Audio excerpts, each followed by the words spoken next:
Menurut Anda, apakah ujian selalu datang dengan cara yang menakutkan? Tunggu sebentar. Apa sih yang membuat engkau gelisah? Apakah kamu kurang persiapan? Apa yang kamu khawatirkan? Apakah khawatir hasil ujian ini akan membuat orang-orang di sekitarmu mengubah penilaian mereka terhadapmu? Firman Tuhan mengatakan dalam Filipi 4 ayat 6 demikian. Janganlah hendaknya kamu khawatir tentang apapun juga, tetapi nyatakanlah dalam segala hal keinginanmu kepada Allah dalam doa dan permohonan dengan ucapan syukur. Nah, jika kamu kurang persiapan daripada gelisah, bukankah lebih baik kamu memperbaiki persiapanmu?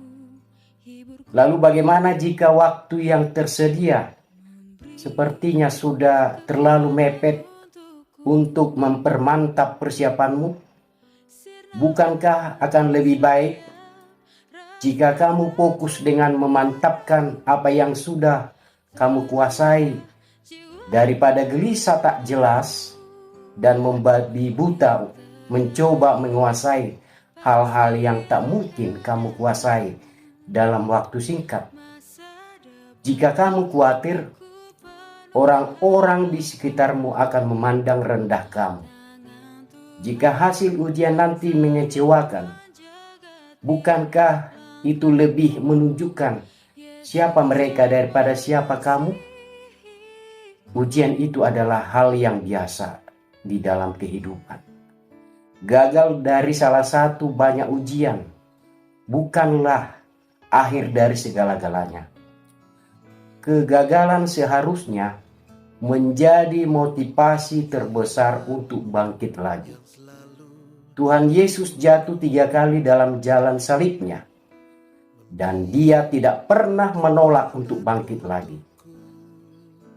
Saudara-saudari, adik-adik kami yang akan menghadapi ujian akhir, bagaimana jika setelah mempersiapkan ujian ini dengan mantap, tetapi nanti hasilnya tidak menggembirakan? Jika hal itu terjadi, adakah yang bisa kamu lakukan? Bukankah jika kamu telah mempersiapkan segala sesuatunya dengan maksimal, seharusnya aku bisa menanti hasilnya dengan tenang? Dalam hidup ini ada banyak sekali hal yang tidak bisa kita kendalikan sesungguhnya. Bukan apa yang akan terjadi yang paling penting, melainkan bagaimana aku menyikapi apa yang akan terjadi di dalam kehidupan ini. Jika hasil ujian kali ini memuaskan, syukuri sebagai hasil jeripayamu selama ini. Namun jika hasil ujian kali ini belum memuaskan, meskipun telah dipersiapkan dengan matang, ambillah dia sebagai pelajaran dan pengalaman yang berharga. Ketakutan masa depan tergantung dari hasil ujian sesungguhnya. Itu tidak perlu. Seberapa penting pun ujian itu, masa depan tidak tergantung padanya. Kamu akan berusaha selalu mengingat bahwa Tuhan pasti punya rancangan yang baik untukmu. Jika kamu telah mempersiapkan dirimu dengan baik, dan apa yang kamu peroleh tidaklah sesuai dengan harapanmu, pasti kamu kecewa. Tetapi tidak seharusnya aku berhenti di sini. Pelajaran yang berharga dalam hidupmu malah lebih sering didapati dari pengalaman yang tidak menyenangkan. Terkadang apa yang kita anggap baik dalam jangka pendek ternyata tidaklah benar-benar baik jika dilihat dari jangka panjang perjalanan hidup kita. Percayalah kepada Tuhan bahwa Tuhan yang Maha Tahu yang lebih baik untuk hidup kita. Jika kita memasrahkan hidup kita dalam penyelenggaraannya, maka kita akan lolos dalam segala hal.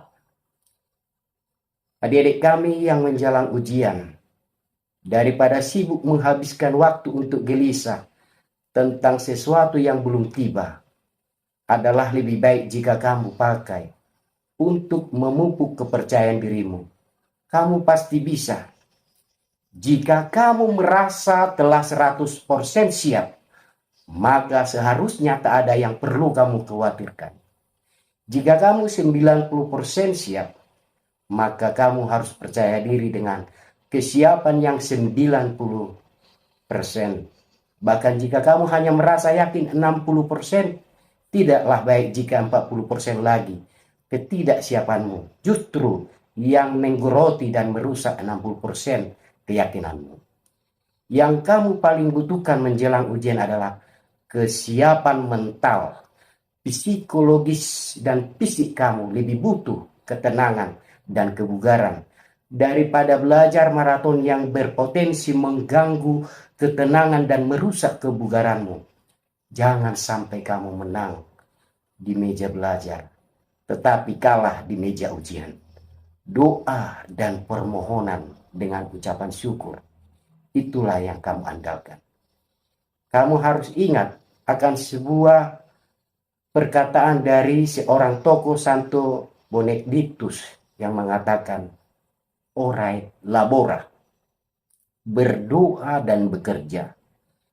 Prinsip inilah yang sangat baik untuk diterapkan dalam hidup sehari-hari. Dalam menghadapi apapun aku perlu berdoa dan bekerja. Ketika kamu memohon kepada Tuhan, lalu Tuhan campur tangan dalam hidupmu, kamu tidak boleh berpangku tangan. Kamu harus mengambil peran aktif dengan bekerja sesuai dengan kemampuanmu sebagai manusia.